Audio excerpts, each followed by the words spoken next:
You're listening to Witch Wednesdays, your weekly podcast source for all things witchcraft in the modern world.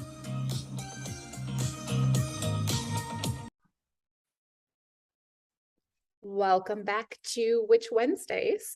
I have a guest here with me today, and I am very excited for the chat that we are going to have because it is a completely different practice from mine. So I am going to go ahead and let them introduce themselves and let you know where you can find them online. Hey everyone, it is a joy and pleasure to be on this podcast talking about something we both love. My name is Maevius Lynn, you can just call me Lynn, and I am a ceremonial magician and a Thelemite, and I've been a practicing occultist for over a decade. Wow, long time. Yeah. All right, well, I am so excited, thrilled to chat because, as my listeners know, this is not an area that I am practicing in or super familiar with. I kind of know the basics, but I am absolutely interested in diving into what it means to be a ceremonial magician, what sort of you practice. I know you are initiated into a group, so I would love to chat about that and sort of what has been your path to where you are now. How did you get started 10 years ago? Yeah. It's just such a pleasure to talk about these things because it just means so much to me, and be able to talk about it openly and inspire others with whatever their path or journey looks like. I think that's one of the cool things about, bringing different people on podcasts is you get a different perspective, a fresh perspective on things, maybe a renewed perspective on your own journey or practice, but perhaps, maybe an opportunity to introduce something new as well. My journey really began when I was, in middle school, high school, quite young, and I grew up in Florida, which was in a rather conservative area. And unfortunately, there was a movement to remove a lot of deemed inappropriate books from the school library and the public library. So that sort of looked like all LGBT materials were removed. Any sort of references to evolution were removed from the libraries as well. And being a really curious child, I was really interested in reading more about evolution and biology and sort of figuring out who I was. Even books with LGBT characters were removed, so I didn't get a chance to really understand who I was through reading and exploration. This is at a time before the internet was really what it is today, so I didn't have that as a resource either. So I found myself, as a result, reading a lot of philosophy. And when I first picked up philosophy books like Sartre or Camus, a lot of the existentialists, I was really lost. So it took me quite a while, but I spent my afternoons just reading it over and over again and references to it until it finally clicked. And then eventually I found my way to nihilism with like Friedrich Nietzsche, and that really resonated with me, and I just sort of fell into this hole of philosophy that eventually sort of sprouted into occultism. And I started a blog online, and then I connected with people through that blog, and eventually I made similar thinking friends, people passionate about learning and exploration, about spirituality, the occult, and I found myself eventually learning about this guy named Aleister Crowley. Um, and so I was like, oh, he has some interesting thoughts. I put him aside, didn't really look into him very much. I mean, there's just so much out there. Like, why would I at the time? And then I went to college. In college, I was actually very involved with the free thought movement. And I served as the president of the Freethinkers organization at my college for several years. And that was a really rewarding experience. Interestingly enough, and let me just come out and say this, I don't endorse Aleister Crowley as a person at all. I think he said some very offensive and ignorant things in his time. Nevertheless, he did have a profound impact on witchcraft, the occult, a lot of the thought we have today. But the interesting thing about Crowley was he was a free thinker as well. And he was also involved in this movement, and a proponent of critical thinking. So I didn't know this at the time, though, so I continued on my little occult path. I was very academic about it. I wasn't really a hands-on practitioner until many years later. that I picked back up the occult and was like, hey, you know what? I think I'm gonna practice now. So I started actually reading more about Crowley and what he did, and I got more into various occult things and occult practices, which I incorporate today. And it was through that love and that exploration, I got involved in different groups with ceremonial magic. And I noticed online a distinct lack of female voices in ceremonial magic. You just don't see them as much as you do men.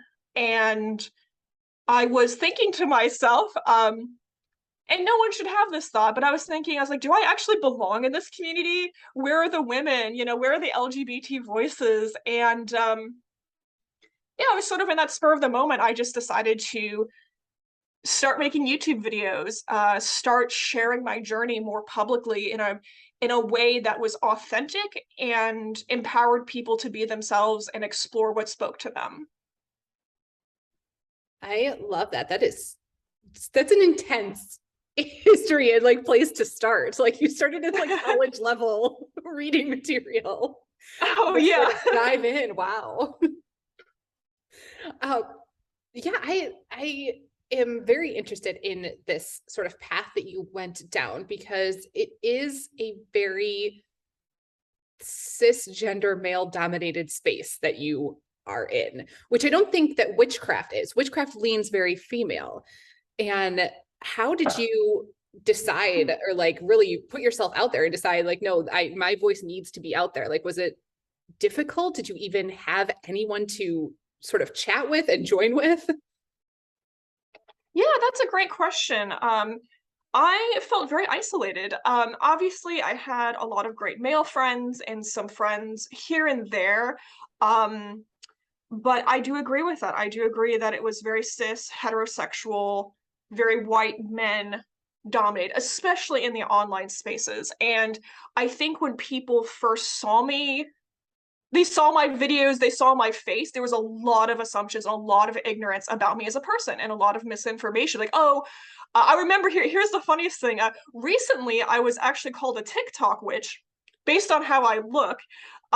So for our listeners, I have long blonde hair and bangs, and I enjoy fashion in general. I like jewelry, I like ribbons, I like lace, all of these things. And I was called a TikTok witch, and it was funny because a lot of my followers started looking for me on TikTok, and they couldn't find me. Well, it's because I've never been on TikTok. I don't, I don't make TikToks, and I don't mind the term being labeled witch, but it's not something I would label myself because I would argue, and of course, depending on your definition of witchcraft, let me just say that. But I don't recognize my practices as fitting under the witchcraft umbrella. I think that, but anyway, long story short, yeah, I think there was a lot of like people assumed I was something I wasn't when I was this occult practitioner who had been practicing for over a decade, been involved in numerous groups, and very active in my in-person community as well. So yeah, I did feel isolated, and that sort of backlash I got and do continue to get is very real. I think it's a reflection of greater misogyny in our larger society, but also in the occult community in general. And that was all the more reason that I needed to exist. And that's really what I feel like I do is I just exist in these spaces and I make room for other people and a greater diversity of people to also exist authentically. Which I love and appreciate. And I appreciate that you brought up the idea of like what witchcraft means, because I have found that witches will often use witch and occult interchangeably, but those who say that they are practicing occultists or ceremonial magicians don't often use the word witch. So can you sort of explain for any beginners what it means to you to be an occultist and what is ceremonial magic? Sure, yeah. I think you're going to find, like you already just mentioned it, a bunch of different definitions, depending on who you ask and what that practice looks for them. So for me, I guess I would define ceremonial magic as a type of magical practice characterized by rituals and ceremony, and the use of ritual implements to aid in that particular usage of magic. So ritual implements as well as garments, attire, and typically, this isn't it's so difficult to talk about such simple definitions because there's such a wide, such a wide diversity of how people view these things, even witchcraft, and that's why I sort of like, I don't want to say like flopped back and forth there, but I hesitate to even define witchcraft because it's going to look for different things. But I think if some witches were to see the rituals I do, where we get dressed up in robes, we have various implements, the ritualistic aspect of the practice. A lot of people would look at those rituals and say that's not witchcraft. And obviously there is some overlap there depending on the definition of the person. But I think it also comes down to this idea of high versus low magic, which again, I don't necessarily like that distinction, but I know a lot of people make it. And in general, when we talk about high versus low magic, the distinction sort of comes out from the goals or aims of those particular practices. High magic being perhaps, an example, and again, there could be overlap, but an example of like a high magic, a goal would be to return to, a more pure form, to reconcile opposites, to make use of the path of return, to unify with the divine, to uncover hidden truths about the nature of the human condition or the nature of divinity itself. Whereas low magic aim would be to have more boots on the ground, practical application of, say, a money spell, to achieve a specific amount of financial gain in the next coming week or month. It could be an example, could be luck magic, or things of that nature that are more practical. But even as I say distinctions like that, I think there's overlap, and yeah, I think when it comes down to definitions like this, it's as long as they serve you. Yeah, there really are so many, and it's going to depend entirely on, your tradition. And I know that on the ceremonial magic side, there are more ways to be initiated and more specific traditions to follow that way.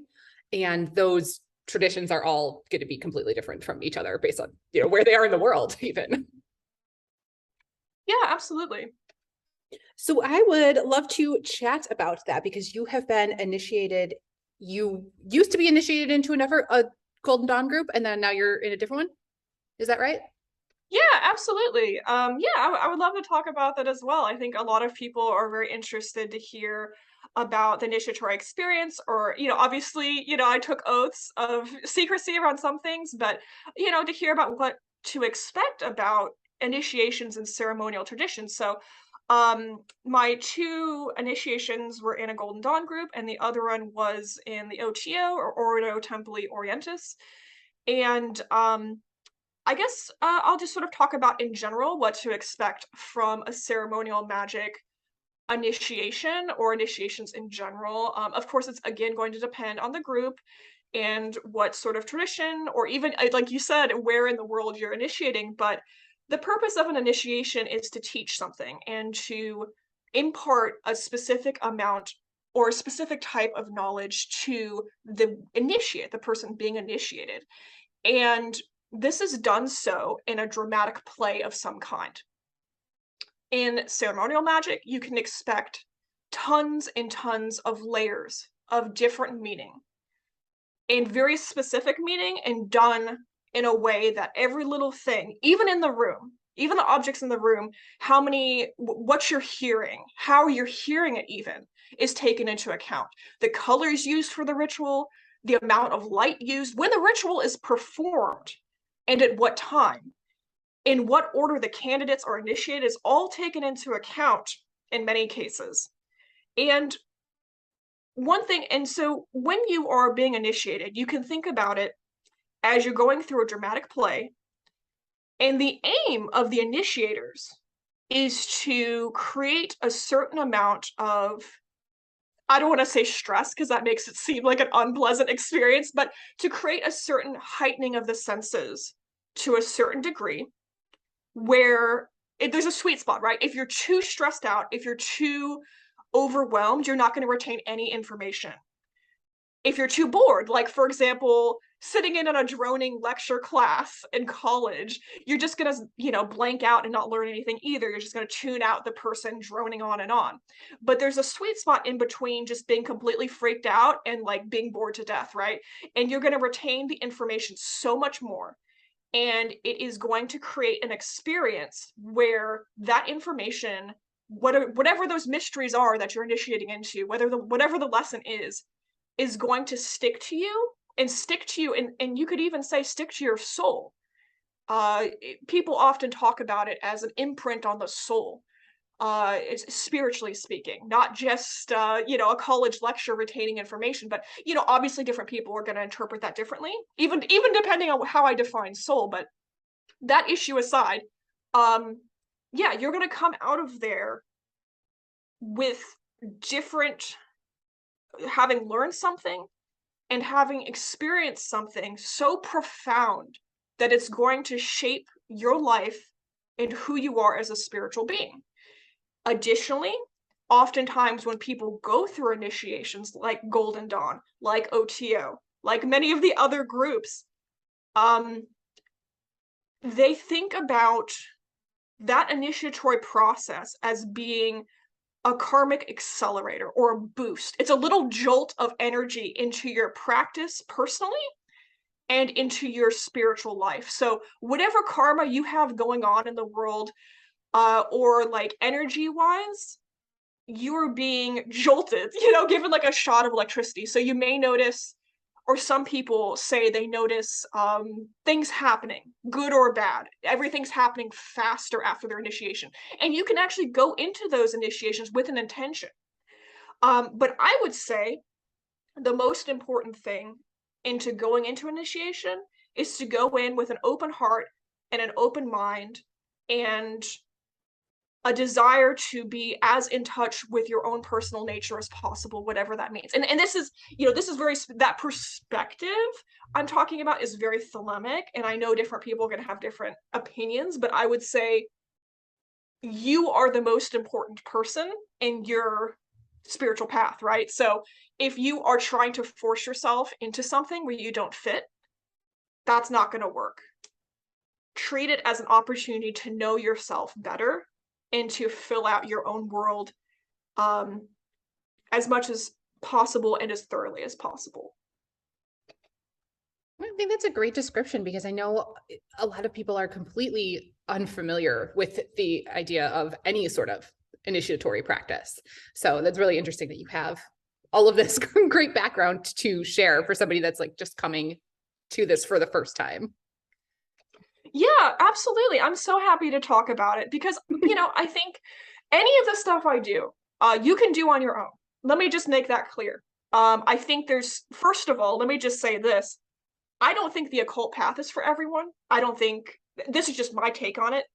I don't think it is for everyone. And even within the occult, I don't think initiation is for everyone. And that doesn't make you more or less of a person. This isn't about aspiring to get as many occult merit badges as possible and get as many degrees or initiations as possible. That's silly. That's absurd. I think your success as a practitioner is entirely dependent on understanding yourself and tuning into your wants and your needs and being as close to yourself as possible.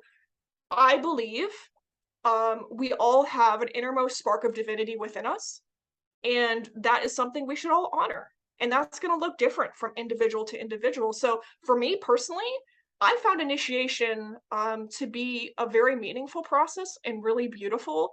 And it blew my mind. And it was absolutely right for me. But that's not for everyone. And even within occult, like Thelema Golden Dawn, any of this stuff may not be for you. You could take a completely different path, or take your heck, you can even start here and end up somewhere else, and that's okay. And we also change over time. That's also something to consider as well, and not something to be ashamed of. Right. Yeah, you're not in the same place that you were 10 years ago. It's just Yeah, it's absolutely. to grow. So if somebody were listening to this and they really have resonated with everything you've just said for the last 15 minutes, where could they start if they are new and they're like, I really like all of this information so far and I want to learn more and possibly go down this path myself? Is there a good place for them to start as far as resources? Yeah, absolutely. So I would recommend checking out Living Thelema by David Shoemaker. He is um, a trained psychologist and someone who has been in the ceremonial magic community for a very, very long time.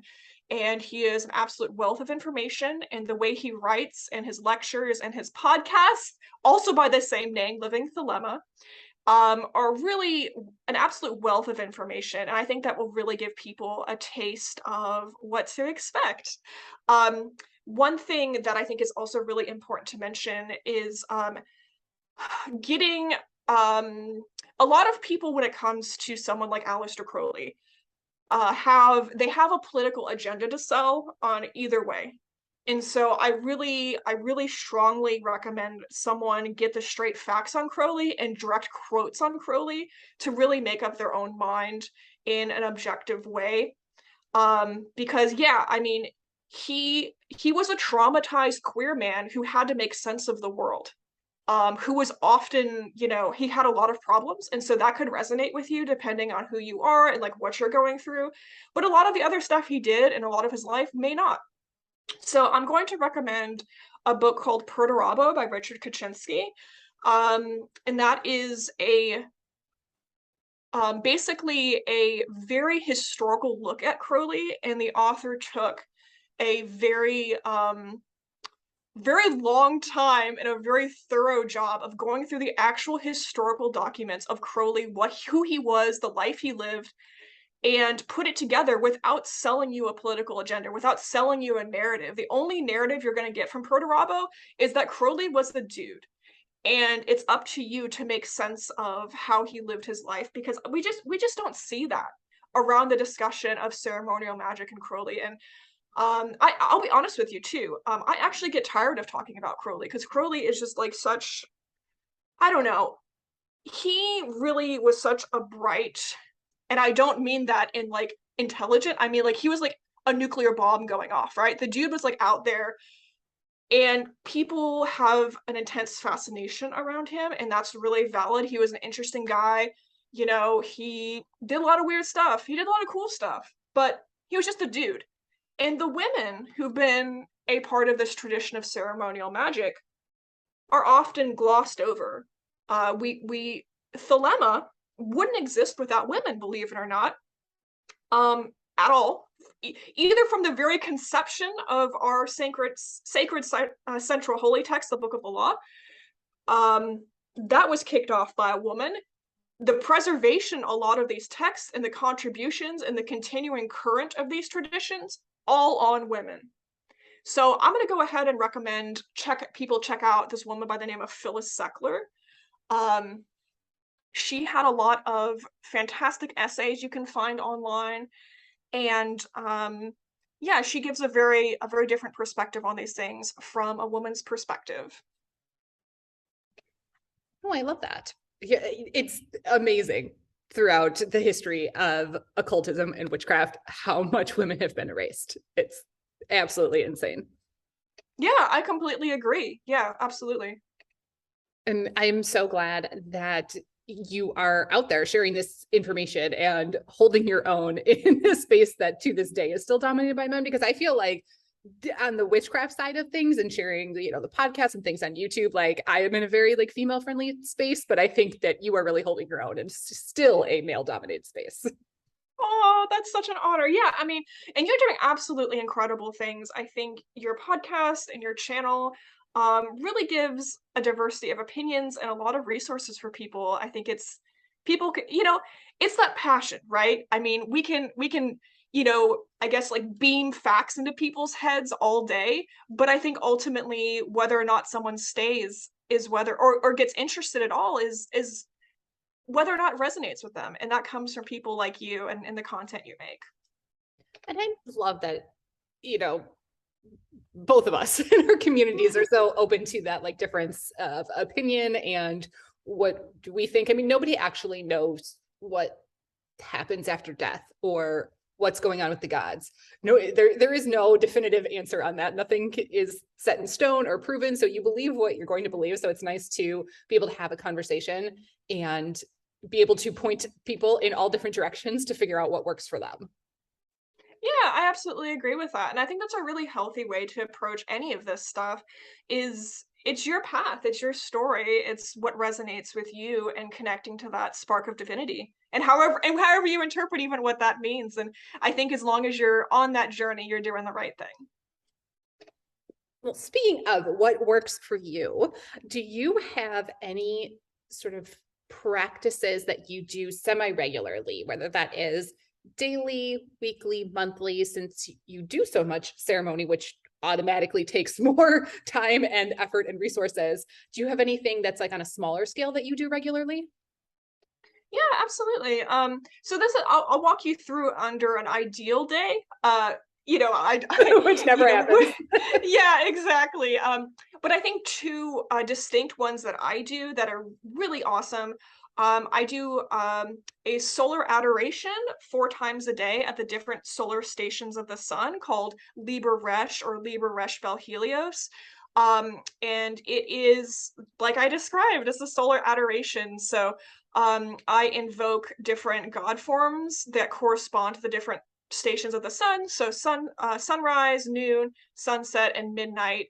And what helps is like setting an alarm for these, and then yeah, I do corresponding signs to the sun as well as yeah, corresponding signs, I'll just say that. And then I do a recitation of the different solar stations and the corresponding things. And while I'm doing it, I'm actually facing the various cardinal directions that correspond to that. So I'm trying to think of like what that would look like from an outside perspective.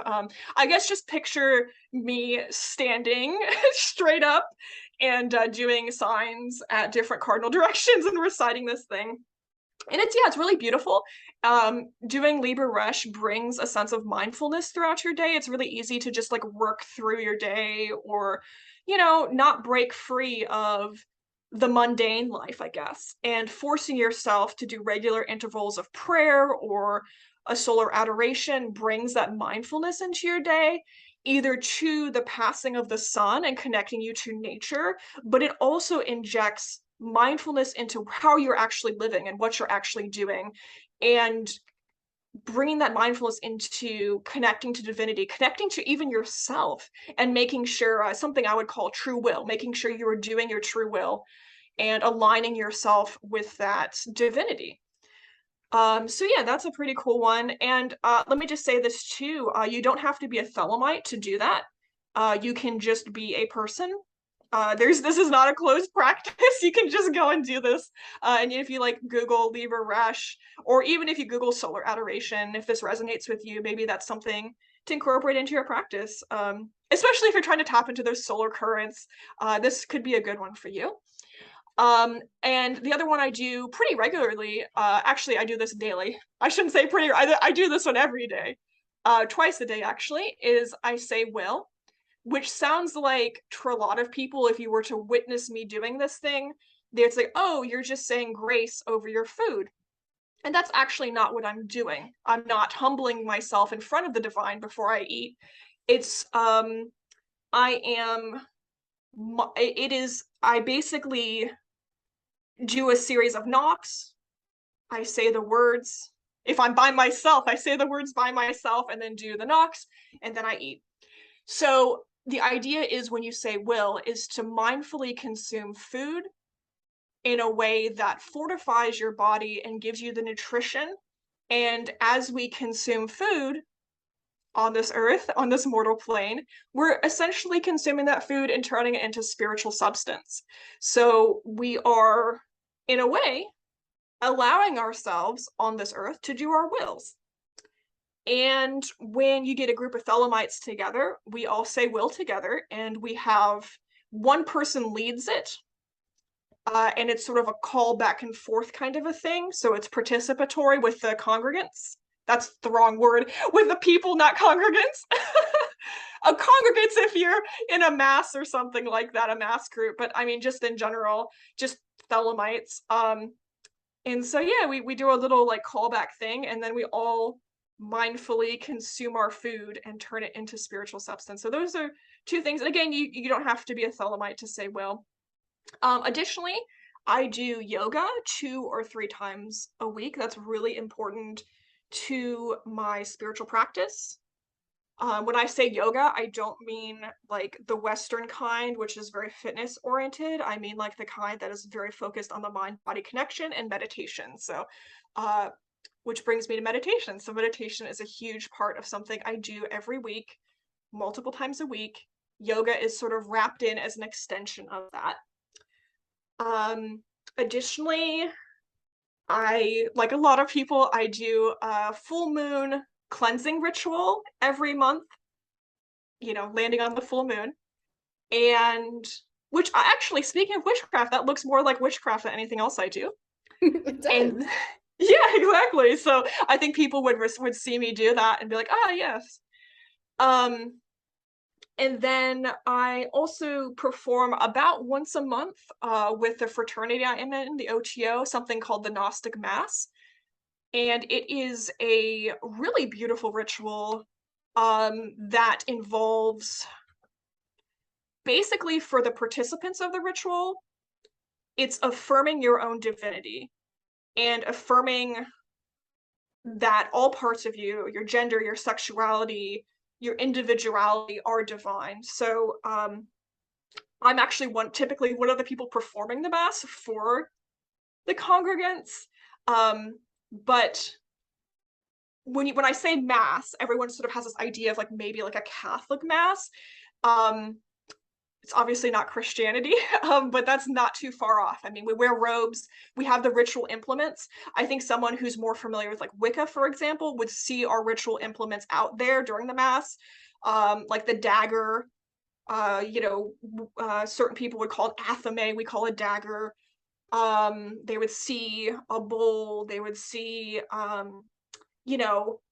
glass of wine, use of incense. I mean, these are all things occultists and witches we're all familiar with. So I don't think a lot of us would be super lost by what I mean by Gnostic Mass. But you can sort of think about it as a mass with the symbolism subbed out for things that we find holy. And it involves that unification with the divine and affirming your place. So the really beautiful part of the Mass is when, as a participant, you get to go up there and you consume the Eucharist and the wine, and you stand there with your arms crossed, and you proclaim in front of everyone, there is no part of me that is not of the gods. And that is such an empowering, affirming experience. And yeah, I just think that's really beautiful. So however you interpret the gods, whatever your gods are, you're saying, I am divine too, and accepting all parts of yourself. That does sound beautiful. And it's super interesting, everything that you said that you do regularly, that, I'm not familiar with your particular practice, but I can see so many parallels of, crossing over to different religions and different practices of all of these base things that you have in common. So that's very interesting to see how everything kind of oversects like that. Yeah, it is. And yeah, I think a lot of our practices don't exist in a vacuum too, right? Like, we see a lot of people sort of sticking their hands in different cookie jars of different practices. And I think that's valid, and I think that's beautiful, as long as there's no appropriation or no, obviously taking from, closed practices or anything like that, caveats here. But I think in general, the melding of practices reflects the different individuals involved in different traditions, because we all come from different backgrounds and different things are going to resonate with us. And that creates some really beautiful exchanges of ideas. Absolutely. Well, before we wrap up here for the day, I want to ask if you have any last minute advice beyond what you've already shared for anyone listening that is looking to grow or deepen their practices this year.